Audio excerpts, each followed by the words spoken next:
à tous, bienvenue à notre rendez-vous quotidien, un jour, une parole. En ce jour, Dieu a une parole pour toi.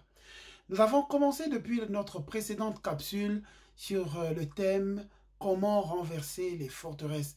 Dieu veut que tu renverses des forteresses dans ta vie. Et ces forteresses nous empêchent de vivre tout ce que Dieu a pour nous. Ces forteresses nous empêchent de vivre la vie abondante que Jésus a pour nous. Jésus a dit, je suis venu afin que les brebis aient la vie et qu'elles vivent cela dans l'abondance. Mais il y a des forteresses qui nous empêchent de vivre tout ce que Dieu a pour nous. Mais aujourd'hui, nous allons renverser les forteresses. Et nous nous sommes basés sur le livre de 2 Corinthiens chapitre 10 à partir du verset 4 quand l'apôtre Paul dit « En effet, les armes avec lesquelles nous combattons ne sont pas humaines. Les armes ne sont pas humaines, mais elles sont puissantes grâce à Dieu, par la vertu de Dieu, afin de renverser les forteresses. » Et ensuite, il nous a montré c'est quoi les forteresses, ce qu'il attend par les forteresses, et il nous dit que nous renversons les raisonnements. Nous avons vu dans notre précédente capsule que les forteresses c'était des raisonnements, des mentalités qu'on a acquises depuis des années et qui commencent à constituer ce qui nous empêche de vivre la gloire de Dieu, qui commencent à constituer ce qui nous empêche de vivre tout ce que Dieu a pour nous, d'entrer dans la vie abondante. Et c'est pour cela l'apôtre Paul il dit nous renversons les raisonnements, non pas qu'il veuille dire qu'il ne faut pas être raisonnable, mais ce qu'il veut dire c'est qu'il y a des raisonnements qui nous empêche de vivre ce que Dieu veut pour nous, que nous avons acquise et qui à un moment qui devient un obstacle à l'œuvre de Dieu, des choses qu'on a acquises. Et je dis la dernière fois, ça peut être toutes sortes de pensées, toutes sortes de raisonnements,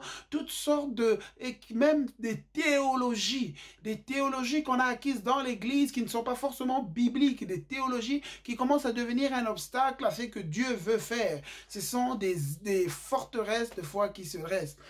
Et donc, il ne s'est pas arrêté à ça. Et donc, il a dit, nous renversons des raisonnements. Mais il dit aussi, nous renversons tout obstacle qui se lève avec orgueil. Tout obstacle qui se lève avec orgueil. Donc, ce qui veut dire que l'orgueil peut être une forteresse pour d'hommes et des femmes, pour les empêcher de vivre pleinement tout ce que Dieu a pour eux, pour les empêcher de vivre pleinement la gloire de Dieu. Et ce matin, Dieu veut que tu apprennes à discerner, les obstacles qui ont été bâtis en toi, les obstacles. Et en parlant de l'orgueil, pour que nous puissions comprendre comment l'orgueil agit, comment l'orgueil peut empêcher quelqu'un d'être ce que Dieu veut qu'on soit, je vais vous donner deux exemples. Le premier, nous allons faire la différence entre Saül et David. Saül dans la Bible. Saül, donc c'est les deux rois en Israël. Saül a été roi, David a été roi. Saül est devenu roi. Le prophète est venu, il l'a choisi, il est devenu roi. Et puis à un moment, il va s'éloigner de Dieu. Et puis le prophète va venir lui parler. Mais nous allons voir que, alors que Saül, quand vous regardez, il a péché parce que être péché, c'est faire quelque chose que Dieu ne veut pas. Humainement parlant, nous, on peut voir que voilà, ce qu'il a fait est moins grave que ce que David avait fait. Mais il a fait quelque chose que Dieu ne voulait pas. Et Dieu voulait qu'il revienne. À plusieurs reprises, Dieu est venu lui parler par le prophète. Mais à aucun moment, il y a eu de repentance dans le cœur de Saül.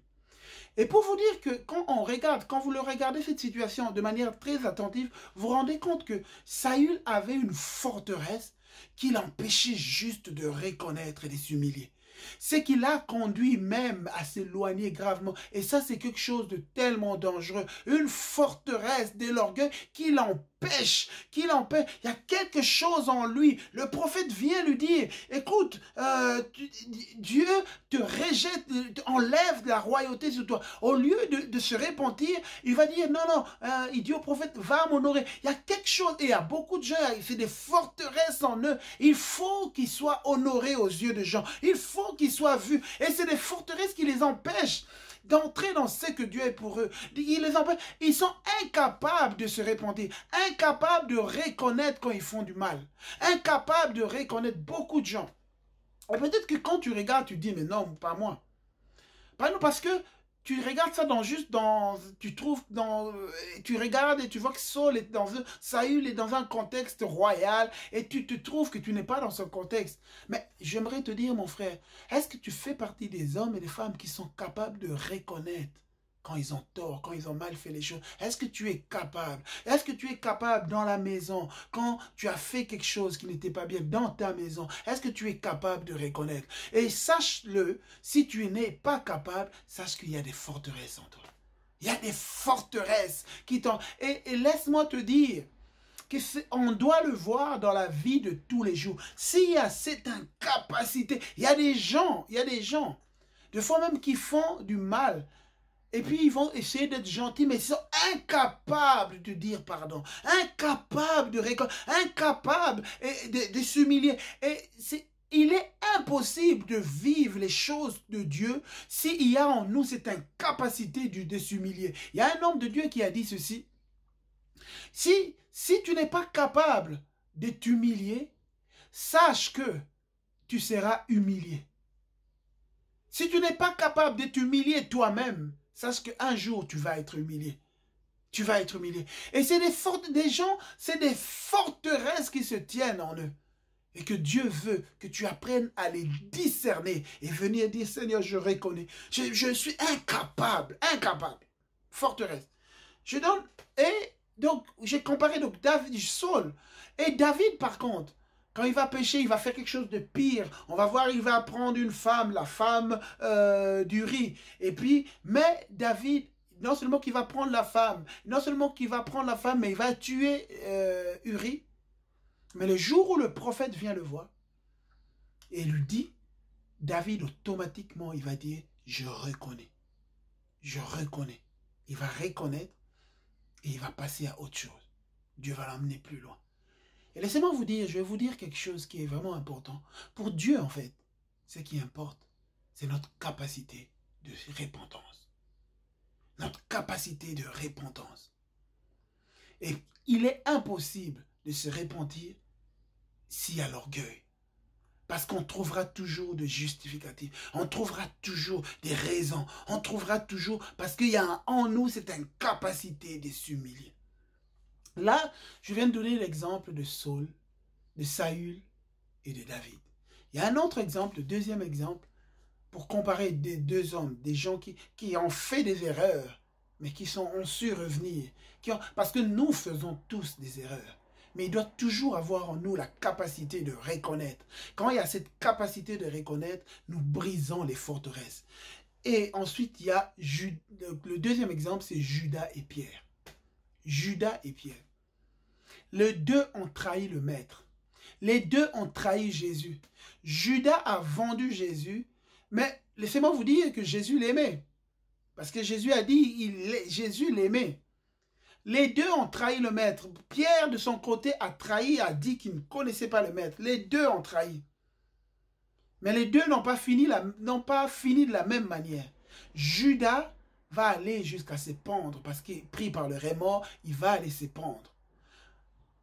Pierre, lui, va se repentir, va pleurer amèrement sur lui et va être utilisé par la suite par Dieu. Les deux, la grande différence, c'est l'incapacité de se repentir. Judas a vendu le maître, pris par des remords.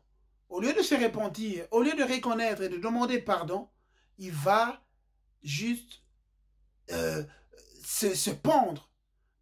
Incapacité de reconnaître. Et ça, c'est quelque chose de très, très, très important. C'est comme des forteresses qui peuvent nous emmener même à la mort spirituelle. Et j'aimerais vraiment lancer comme un avertissement. Si dans ton cœur, il y a l'orgueil qui t'empêche de te repentir, tu mourras spirituellement, tu te tueras. De la même manière que Judas est mort, de la même manière que Judas a fini, il y a beaucoup, depuis ma vie chrétienne, j'ai vu beaucoup de chrétiens mourir comme des Judas, qui sont morts spirituellement, mais ils sont toujours là, vous les voyez, ils sont toujours là, mais morts spirituellement morts, parce que il y a cette incapacité de repentance, ça se dresse comme une forteresse et ça les empêche de vivre tout ce que Dieu a pour eux.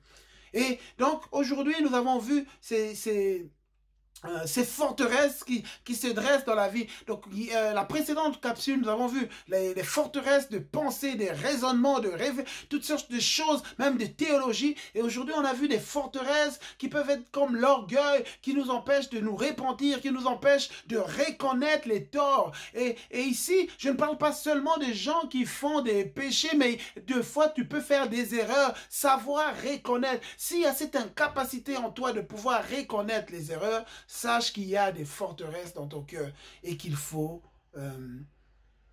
les renverser. Nous allons renverser les forteresses. Et donc, Dieu veut que tu renverses. Dieu veut que tu reconnaisses ces forteresses et que tu les renverses. Seigneur notre Dieu, nous te bénissons parce que nous croyons que nous entrons dans un programme que tu nous fais entrer pour pouvoir renverser les forteresses, pour que nous vivions pleinement la vie que nous avons, que tu as pour nous en Jésus-Christ. Merci pour tout ce que tu fais pour nous. Nous croyons que nous allons renverser les forteresses dans le nom puissant de Jésus. Voilà, nous avons vu les forteresses. La prochaine fois, nous allons voir comment renverser les forteresses. Que Dieu vous bénisse puissamment dans le nom de Jésus. Amen.